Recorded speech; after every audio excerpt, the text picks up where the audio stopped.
Hello and salutations to all. Welcome to the newest edition of Battle of the Trenches. You can find us every week on YouTube. Why don't you hit subscribe right now? Also give this video a like. It'll really help us out, get the word out. I'm joined by two of my good buddies. I'm joined by Ryan. I'm joined by Steve. Ryan, how the heck are you? Jonders, you are in mid-season form, making sure everyone knows that they should subscribe to our show. And, I appreciate that.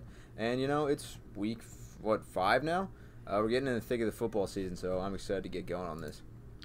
Steve, I would see how you're doing, but we don't have any time. Let's get to the doctor's office. All right, Tyreek Hill is back in practice. Steve, do you have any thoughts on this real quick?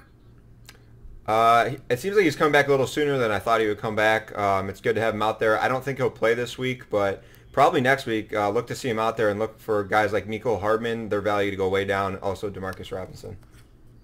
Saquon Barkley had a 4 to 8 week timetable to return from his high ankle sprain. When that was out, it seemed a little dubious. 4 to 8 weeks is a long time period. Now it's set like he's going to come back pretty soon. Ryan, what do you think about this? Yeah, so it sounds like they're even eyeing next week for his return. I mean, it seems like they set a pretty large time frame for Saquon because they don't want to rush him back if Daniel Jones was bad. But, of course, our boy Danny Dimes has come through in the last 2 weeks. So Saquon can feel a playoff berth coming. So he wants to get back as soon as possible. I mean, I expect him, if not next week, the week after. A playoff berth. That will move you up to the 50-yard line. Hey, Steve, can we talk about our guy, Terry, and also my guy, T.Y.? They're back at practice. Scary Terry and T.Y., both big parts of their teams. Both teams are definitely going to be happy to get him back. Although we don't know with the Redskins what's going on with the quarterback position. I heard Keenum's still in the boot. So Haskins definitely didn't look good. So that doesn't look good for Terry McLaurin, but he looks to still get a lot of targets. And T.Y., definitely a big part of the team. They're going to want him back for this KC matchup. I have two quick thoughts on this. One, T.Y. Hilton's nickname, he's been trying to get off the ground, the Ghost. So you know he's going to be playing October. And Colt McCoy, that's who I like to start, but we'll see what Jay Gruden has to say. John Ross heading to IR. What's happening here? Are they still going to trade away A.J. Green? What are we thinking about this in a fantasy perspective, Ryan? I mean, Andy Dalton came out hot this year. I mean, he was the top. I think he led the league in passing through the first 2 weeks, mostly because of John Ross. I mean, John Ross looked like the new wide receiver that they expected him to be when they drafted him in the first round, but it's unfortunate that he's got this shoulder issue. He was really starting to come on. I think they're still going to trade A.J. Green. I mean, we all saw his face on Monday Night Football. He didn't want to be there. He's seemingly taking his time coming back from this after we heard that he was ahead of schedule a couple weeks ago. So, that team's kind of falling apart at the seams. I just hope John Ross can be one of those guys that comes back after 8 weeks on IR. IR Boomerang, I'm not going to award any points to you because you said the word maybe. I don't know. Screw you. That's fine. Hey, Steve, Sam Darnold looks like he's over his mono. He's back at practice. Will you be kissing him into your lineup this weekend? Probably not. We haven't even heard anything whether he's definitely going to play or not, unless you guys have. I haven't heard that kind of stuff. But he's probably going to be rusty. They're going against who they playing? That would be the Philadelphia Eagles. Oh, well, that's a juicy matchup. I appreciate you stepping in there for me there. That's a juicy matchup, but I wouldn't be looking to throw him out there. Sam Darnold will come back after one. He's been gone for 3 weeks now, so I don't like that. Didn't laugh at my kissing joke. All right, Ryan. Mitch Trubisky is going to miss a few weeks. He's not going to start in London this weekend. Any other thoughts about what are we doing here? How do we feel about Chase Daniel? What are we thinking? One, I'm kind of sad that you didn't make another kissing joke with Mitch Trubisky because we know what he likes to kiss. And two, Chase Daniel might be just as good as Mitch Trubisky. I think he ended up as pro football. He was a top 10 pro football focused quarterback last week. He ran the offense, and that's all you need to do for the Bears, especially in London. That's always a sloppy game. So I think he can sneak out of there with a win. Let's go Chase. Ryan's moving up 25 yards. He's at his own 25, reaching that red zone, almost in scoring position there. Steve, let's get to some sit and starts here. Steve, let's start off with quarterbacks. Who's starting? I'm starting Jacoby Brissett at KC. I think they're like most teams that play Kansas City. They're going to be playing from behind. They're going to have to throw the ball a lot, and he's actually been pretty efficient this year, throwing a lot of touchdowns. So I like Jacoby Brissett. And then the GOAT, Tom Brady versus Washington, the juiciest matchup anywhere this week. There had been some news that Josh Gordon just showed up on the injury report, but they still have plenty of other weapons like James White, Julian Edelman, and some other running backs in the backfield that are just going to eat. And I think Tom Brady's going to get back on track. after that bad game he had last week, which we didn't think he was going to have a good game anyway, but it was pretty extra bad against Buffalo. Yeah, that Bills defense is something to be reckoned with. You're moving up to the 50-yard line there. Congratulations. Ryan, who are you starting at quarterback? So I'm tying myself to one guy this week. And he was, I think, quarterback 1 last week, and he was probably on your waiver wire. That's my boy Jameis Winston. He's going into a dome against New Orleans, where his fake number 1, Mike Evans, has something to prove, where he left New Orleans last year with a suspension. So he's got a little chip on his shoulder. Mike Evans should be the number 1 in that offense, but they also have Chris Godwin. So there's 2 stud receivers in that offense, and I think Jameis finds the end zone at least twice through the air. So, I mean, he's a guy that I want to start this week. Jameis Winston might find the end zone twice through the air. Ryan McGinley finds the end zone on Battle in the Trenches. Congratulations on your touchdown there, baby boy. All right, now let's stick with Ryan and get some sits. Yeah, okay, let's get a sit from you, Ryan.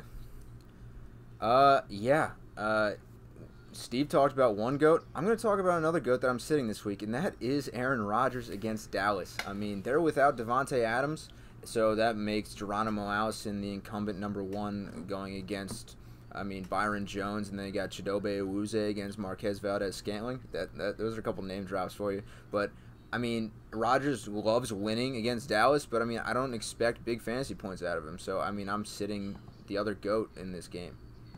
All right, not exactly what I thought you were going to say when you said you're going to sit a GOAT. Listen. But I just scored, Jonders, so I wanted to hold the other sit that I had. That's Danny Dimes against Minnesota. Minnesota is not going to be a team where the clock stopped. The clock's always running in that offense. So I don't think there's going to be a ton of time for Danny Dimes to score. Plus, it's a tough defense, so I'm sitting Danny Dimes. You're moving up to the 50. I'm gonna stop you. You're moving up to the 50. Don't worry about it. Now, Steve, can we get a sit out of you? A quarterback sit? Yeah, I got a couple for you. Marcus Mariota versus Buffalo. You hinted on it earlier. Buffalo's defense is the real deal. They're really showing out, and they're a real tough matchup for quarterbacks, and actually any fantasy players. But my sit of the week is Gardner Minshew at Carolina. Steve moves up to the Steve. You Their move defense up. is really coming alive. Marcus They're getting to the Mariota. quarterback. They're really getting there. Gardner Minshew, he's been playing pretty decent, but I don't like him this week at all, and he's on the injury report. So, chance he could get hurt during the game. All right, Ryan. Let's go to running backs. Who are you starting? I'm starting somebody that has been in the news recently that, they're expecting his roles getting taken away, and that's Austin Eckler. So if you're an Austin Eckler fan, keep him in your lineup. The Chargers have, I think, maybe 2 healthy wide receivers right now, so I would expect Austin Eckler in the slot a little bit. He's going to be a PPR machine. I wouldn't be shocked if he had 10 targets and the other 35 go to Keenan Allen. So Austin Eckler is still in my lineup. I'm also starting Sony Michel, who hasn't broken a tackle all year this year, but he's going against the Washington Orange Skins, and there's going to be a couple short fields for him to score, and they should be up big and early. So I expect Sony Michel to see enough touches for him to kind of get a rhythm back in that offense. You're moving up to the 25. Steve, who are you starting at running back? I like the running backs for the Chiefs going against Indy at home. LaShawn McCoy is on the injury report, but if he's playing, he's been finding a lot of red zone work, so I like him. And Damian Williams is back, so I expect their whole offense to be rolling in this game.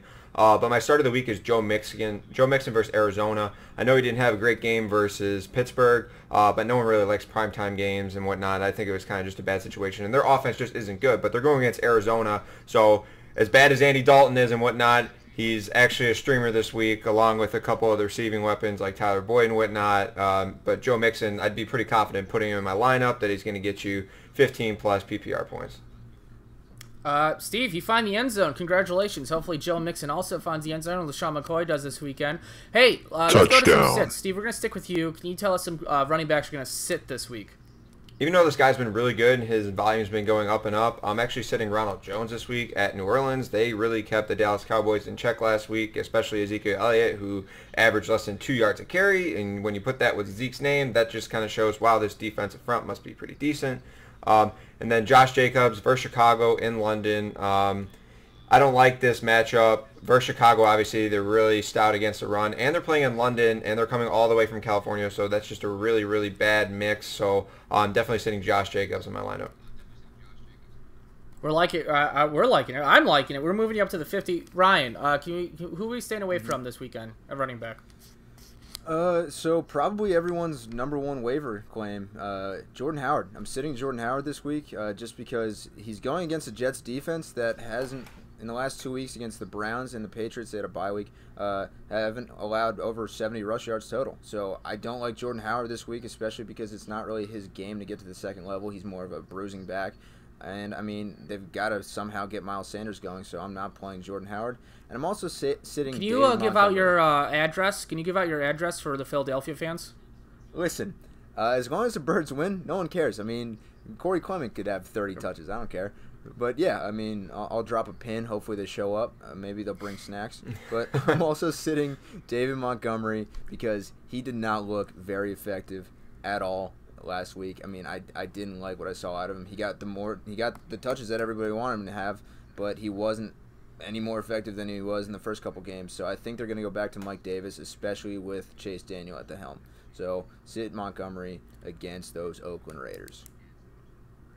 Steve, real quick, let's do some wide receiver starts.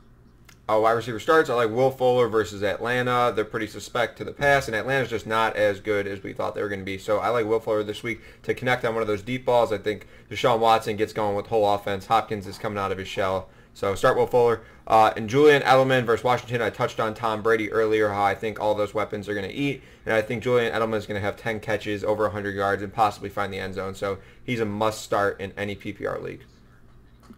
It's a 21-7 game right now. Steve takes the lead. Or no, 14-7 game. Steve takes the lead. Wow, that was okay. Hey. Touchdown. It's only 14-7. It's only 14-7. Ryan, let's see some wide receiver starts from you. So my main start is Robbie Anderson against the Philadelphia Eagles. The Eagles are starting Craig James outside. Not sure if anyone knows who Craig James is, but he is a cornerback for the Philadelphia Eagles that saw his first action in the last play of the game last week against the Packers. So it doesn't matter who's playing quarterback. How did that go for him though? It went pretty well, but Nigel Bradham had the interception. So I'm sitting. So I'm playing Jets that are on the outside. And I'm also playing DJ Moore because no one knows who is going to be playing cornerback for the Jacksonville Jaguars either. I mean, Jalen Ramsey might have the flu. He might have jury duty. So I don't expect them to know who's going to be covering him. So the uncertainty makes me want to start DJ Moore. It's 14-all. Ryan, I'm going to stick with you for wide receiver sits. Touchdown. Yep, so my main sit has been kind of a Twitter sensation. Tyrell Williams against the Chicago Bears. His efficiency has gone way down.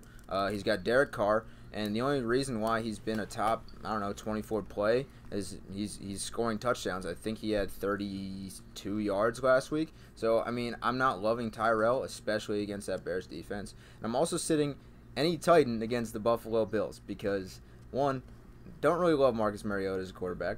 And two, I really love the Buffalo Bills defense. I mean, they limited Tom Brady last week, so I'm pretty sure they can handle Marcus Mariota. So sit all your Bills, or sit all your Titans. Ryan is moving up to the 50-yard line. Steve, same question. Who you sitting at wide receiver? John Brown in that game against the Titans. Tennessee's defense is pretty underrated as well, and we don't know who's going to play quarterback for Buffalo. With Josh Allen might be out, and Matt Barkley might be the quarterback. So I don't like any of that mix going against a good defense. But Juju versus Baltimore is my sit. Now, you won't be able to sit him. You probably drafted him in the first or second round. You're probably going to put him out there. But just temper your expectations for him. He's not connecting with Mason Rudolph. He's not even throwing downfield. We saw in the last game he's open 25, 30 yards downfield. And he's just dinking and ducking in Jalen Samuels and James Conner. So I don't like Juju right now. We really need to see him get going before he can feel confident as your wide receiver one. Juju might be a starter in your all mic'd up league. Let's go to tight ends. Steve, we're going to stick with you. Could you give us some starts? I'm starting Jimmy Graham for the Packers at Dallas. I know Ryan said sit Aaron Rodgers, and I kind of agree with him. But with Devontae Adams out, they're really going to be lacking red zone targets. And we saw once Devontae Adams came out the game, Jimmy Graham was plethored with red zone targets, even though he dropped a few of them that he probably should have caught. But I like his chances to find the end zone this game versus Dallas. And then everyone's favorite tight end in Seattle. And I'm not trying to kiss any butt here, but Will Dissly, he is on a target rampage right now. He's getting so many targets. And yeah, we knew he was going to have a good game against Arizona, but before that, the volume's there. He's getting I think he's getting like close to 25% of his team's target share. So I expect that to continue with not that many receiving weapons in Seattle. I definitely like Will Dissly to keep it going. Okay, well, like Will Dissly, Steve's moving down the field to the 50-yard line. Ryan, would you like to forego your wide receiver starts? My tight end starts. I would like to argue one of Steve's points that did Luke Wilson die, because he is one of my favorite tight ends in the league. Okay. And he plays for he is, so I mean you can't rule that out. And I'm starting Jack Doyle this week because he's starting to get that rapport back with my boy Jacoby Brissett, who has only just, thrown 2 touchdowns at least in every single game. And, I mean, Jack Doyle had 100-plus targets when Jacoby Brissett was the main starter in 2017. So I like that a lot, especially with Eric Ebron struggling. I think he had 3 drops last week. So, I mean, Jack Doyle feels like the tight end one there. And I'm also starting Tyler Eifert against the Cardinals because that's our weekly cop-out tight end start, because 4 of the top 10 tight ends in fantasy points have played the Cardinals so far, and there's only been 4 games played. So you do the math, you start Eifert, you should get a decent scoring. And we're just moving on. Steve's tight end sit was Delaney Walker. Ryan's tight end sit is Greg Olson. We're moving on to the Twitter questions. These will be, so you guys are already at the 50-yard line, so really quick, I want quick answers here, guys, all right? So you guys will be, think about it. You just give quick answers. All right, Ryan, here's one for you. My computer's being slow. Okay, Ryan, I have Bell, Mack, Connor, Mike Thomas, Evans, Juju, and Mark Andrews, but I'm 1-3. Should I be worried? AJ, Butter, 3. That's a good team. No, just because you kind of need to go deeper into it. I mean, you need to see how many points you've scored. You need to see how many points your defense has given up. I mean, I would have given you the touchdown if you just said no, but you kept talking. So now we're going to move on to a question for Steve. Outlook on Joe Mixon and LaShawn McCoy going forward. Adam K. Met. Joe Mixon, LaShawn McCoy, Touchdown. All right, Steve gets a touchdown. What is this? All right, okay. Steve, start of the week, Joe Mixon was and he got a touchdown? For the rest of the way, he said outlook. I'm assuming he meant like the rest of the season. So Joe Mixon, I don't expect him to be a tight end or RB1 this year. Or McCoy, I don't think he's going to keep it up. Ryan, pick 2 to start this week in Flex League. Josh Gordon, Sony Michel, Larry Fitzgerald, E. Samuels, or Hardman, L.J. Jimenez. Sony Michel and Larry Fitzgerald with Christian Kirk out. Touchdown. All right. Touchdown. It is 21-21. Steve, we're going to you. Would you drop Mike Williams to pick up Cortland Sutton in a PPR league? Green G money. I actually would. I have both these players on a team, and if you obviously have a pretty stacked team if you're dropping Mike Williams, but I like Cortland Sutton's outlook for the future. Ryan, Adams is out, so who do you start for him? Boyd, Curtis Samuel, McLaurin. Tyler Boyd. Mac for sure. Rap. Oh, Big Mac Rap. Bring that back. But definitely Tyler Boyd. I don't like McLaurin against New England, and Curtis Samuel is wide receiver too. So Boyd. Touchdown, 28-21. Touchdown. Kettle, Disley, Ridley, pick 2, DM 19XX. I'm taking Kittle and Ridley. I don't start 2 tight ends ever, unless if I have Kittle and Kelsey, maybe, but no. 28-28. Ryan, Melvin Gordon's role this week. Touchdown. At B. Cook, 45. He's going to have to get involved with Eckler being more involved in the passing game, but I would expect him to be a flex play. So you're starting him at flex, huh? Yep. No touchdown. Steve, should I trade Sammy Watkins and James Conner for David Montgomery and Adam Thielen at Francis Yole? No, I don't think I make this move. I don't think your team gets that much better if you make this trade. Unbelievable. All right. Touchdown. Yeah, Steve is the winner. That's like 500 weeks in a row. Ryan, what is wrong with you? I like the way this show's going. All I'm saying is, I don't know if you and Steve have some shadow government against the ruler of the show, me. But that's how it feels. And I even changed my jersey in the background because I got too many complaints about Antonio Brown. It's now DeAndre Hopkins. What do you want from me, Jonders? I can only give you so much. Can we take 7 points off? Well, Hopkins has been stinking, Ryan, so he kind of brought down Your own game there. Oh, I think bringing up Antonio Brown, we're okay. So Ryan, as the scorekeeper, I'm changing Ryan's score to 0. So that's fine. This is a boat race shutout by now. Steve Let's here. go. Yeah. Okay. Subscribe to Climb the Pocket on YouTube. Follow us on Twitter at Climb the Pocket. Follow Ryan at Blue Lake Fantasy. Follow Steve 2.0. Follow me at Jonders FPT. And until next week, get home safe. Bye, everybody.